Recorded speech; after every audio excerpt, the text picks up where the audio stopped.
ce soin, les matériels et produits nécessaires sont 2 draps plats, un pour le dessus, un pour le dessous, une alaise coton, une alaise jetable, une thé de traversin et ou d'oreiller, une corbeille à linge sale, de la solution hydroalcoolique, une chiffonnette du détergent désinfectant.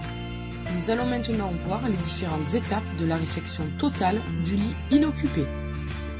En entrant dans la chambre, allumez la présence pour prévenir qu'un soin est en cours. Ouvrir les volets ou rideaux ainsi que la fenêtre pour aérer la chambre. Nettoyer et désinfecter les chaises présentes dans la chambre afin de les utiliser comme support des différentes pièces de lit. Installer les chaises au pied du lit.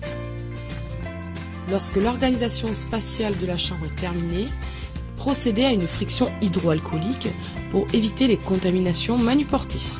Déposez la corbeille de linge au pied du lit en veillant à ce qu'elle ne soit pas sur le passage pour assurer la sécurité du soignant. Déposez le linge de lit propre sur l'une des 2 chaises au pied du lit en les disposant dans l'ordre d'utilisation. Adaptez la hauteur du lit afin de travailler de façon ergonomique. Pliez le couvre-lit et la couverture en portefeuille et les déposez sur la seconde chaise au pied du lit. Débordez les différentes pièces du lit. Retirez le drap de dessus sale en ramenant les 4 coins vers le centre. Le déposer dans la corbeille de linge sale en veillant à ce qu'il ne rentre pas en contact avec la tenue professionnelle. Pliez l'alaise jetable en rabattant les 4 coins vers le centre de l'alaise. Attention à ne pas entrer en contact avec la partie absorbante. Jetez l'alaise dans la poubelle de la chambre. Retirez l'alaise en coton en procédant de la même manière que pour le drap de dessus. La déposer dans la corbeille de linge sale. Retirez la thé d'oreiller, la déposer dans la corbeille de linge sale. Posez l'oreiller sur la chaise où se trouve la couverture et le dessus de lit. Retirez le drap de dessous en rabattant les 4 coins vers le centre et la déposer dans la corbeille de linge sale.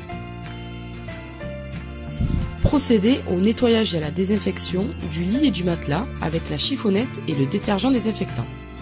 Pour le matelas, réalisez un détourage puis la technique de la godille.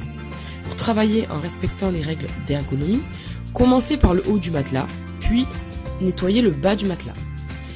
Ensuite, nettoyez et désinfectez la tête de lit, la barrière latérale de sécurité, la télécommande du lit.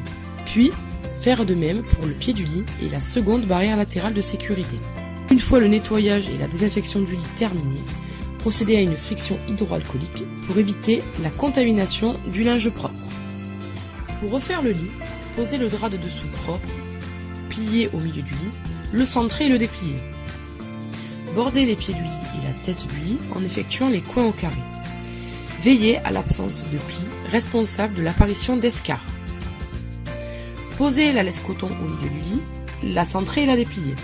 Bordez l'alaise coton et le drap de dessous de chaque côté en veillant à l'absence de plis. Posez l'alaise jetable au centre de lit sur la zone où se trouve le siège de la personne en limitant les plis. Mettre la thé d'oreiller propre et replacer l'oreiller. Posez le drap de dessus sur l'envers au milieu du lit, le centrer et le déplier. Posez la couverture et le couvre-lit au milieu du lit, les centrer et les déplier. Les border au pied du lit. Réalisez le pli d'aisance afin de prévenir l'apparition d'escarres. Bordez le pied du lit au carré. Effectuez le revers du drap de dessus. Ouvrir le lit pour faciliter le coucher de la personne. Descendre le lit. Procéder au nettoyage et à la désinfection du mobilier utilisé pour le soin. Réinstaller la chambre selon les souhaits ou habitudes de la personne. Évacuer le linge sale. Fermer la fenêtre et éteindre la présence en sortant de la chambre. Dans la salle de soins, nettoyer, désinfecter et ranger les matériels et produits. Se laver les mains pour éviter les contaminations manuportées. Et surtout, n'oubliez pas les transmissions.